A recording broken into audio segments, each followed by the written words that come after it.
And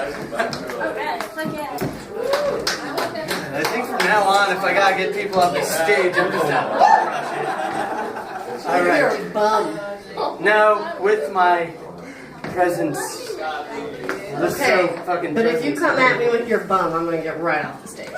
Oh, all right. Well, you take it away. Okay, I'm Cienna. I'm not a big fan of anal.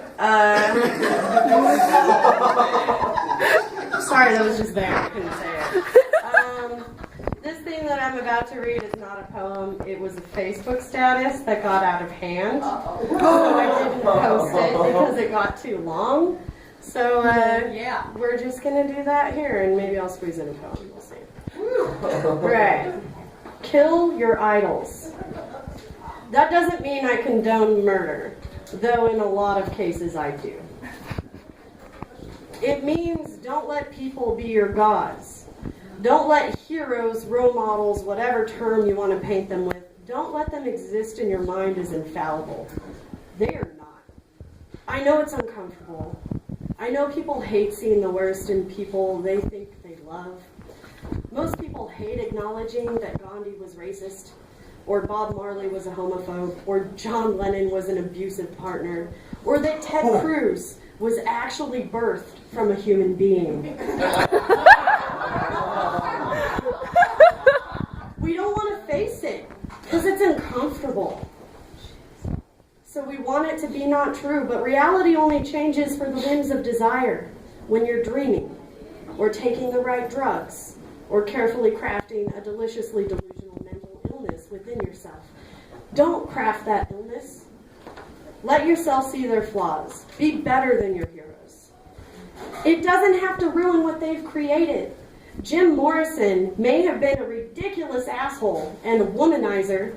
That doesn't ruin the Doors for me. Bill Cosby is definitely a rapist, you guys. He's definitely a rapist. But when I think of bits from his stand-up special, Bill Cosby himself, I still chuckle. They make me smile. He's one of the first comedians I was exposed to as a child.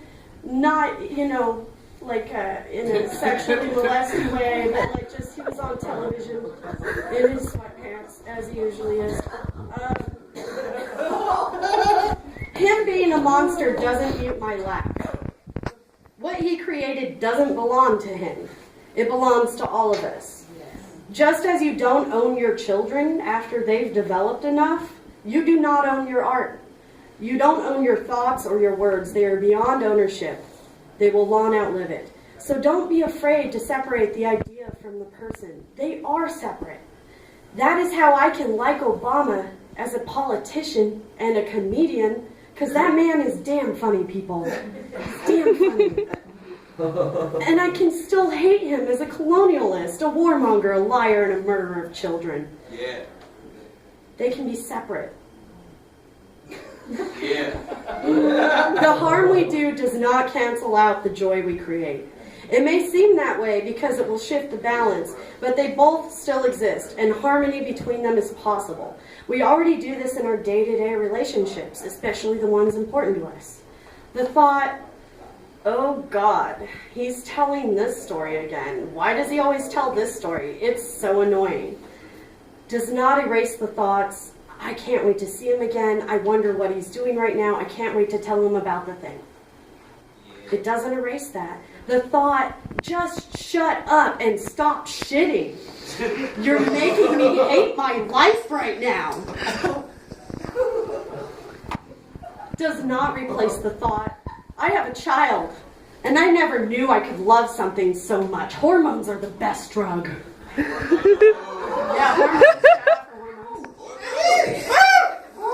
We call each other out often when we see a friend treating another friend or a lover as though they're infallible, and we should. None of us are infallible. You'd be doing yourself a great service if you could do the same with celebrities and world figures who've influenced your life. Their influence is not meaningless, but it's not inherently tied to them either. There's an old saying, don't hate the messenger. And I think that's a good saying. It has a lot of oomph to it. But I think it should also be said, you shouldn't worship the messenger either. Okay, so that's the end of that Facebook chat.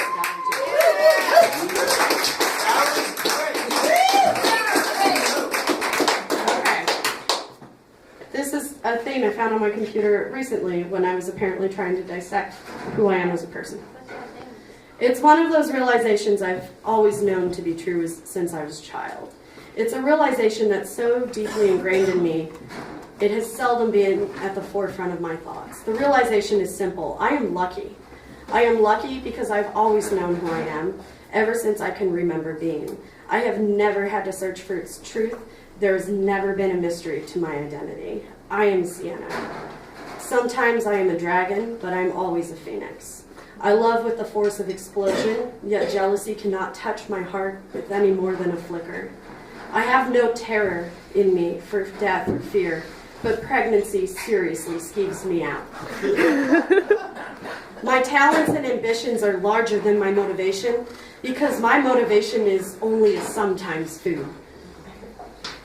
I'll always lend someone my ears, but often won't trust them enough to let them lend me theirs. I only eat cold pizza if I have to. My wrath is colder than the crushing sleep of drowning in the Arctic, but as fickle as the cusp of spring. It knows no regret for the suffering it brings. I'm erratic and impulsive and consistently inconsistent, but for the most part, I am boring. I have a beautiful beast within me, and I love her. Sometimes I hate loving her, but it's still love, just angrier. I'm just as willing to nurture as I am to slaughter, but I don't really get enough opportunities for the latter. I am not a leader, I am a guide. I am a shaman of my zeitgeist. I drag myself down a lot, but not all the time. I like the way my hair looks when I've taken it out of a bun. I like the fire I feel burning within me, even after feeling the guilt for the damage it sows. I'm peeking around a corner I had come to believe couldn't exist, for I was running down a path with concrete walls on either side, and the path was endless and without deviation. And I ran headlong down it, knowing I wasn't truly going anywhere, but not caring about the lack of journey or destination, because I was being chased. A looming monster made of regret and fear and fire patiently stalked me, and though I ran with the frenzied flight of panic, swaying and tripping and constantly looking behind, it kept up with the tenacity of a cliff under a waterfall. My flight could only erode it little by little, but there was always more behind it. There was always a fresh cliff. And yet, having run down this path for so long and grown so accustomed to the monster always following me, my panic pace slowed to a stroll, and suddenly I was able to see the corners, leading to other paths unlike the one I was on. One particular corner intrigues me the most. I've stopped the mad rush to ponder its route, and the monster has caught up with me to join me in pondering. But I'm not afraid as I was before. I'm not poisoned by anger, grief, and guilt, and the confused, stumbling stride that they brought me. I am seeking a stillness, and the monster does not like it, but its fire has weakened. The waterfall is swallowed up by a tsunami of alternatives. And once I find the stillness, I will be a lake, the cliff within me but beneath me, no longer sending me plummeting to endless self-destruction.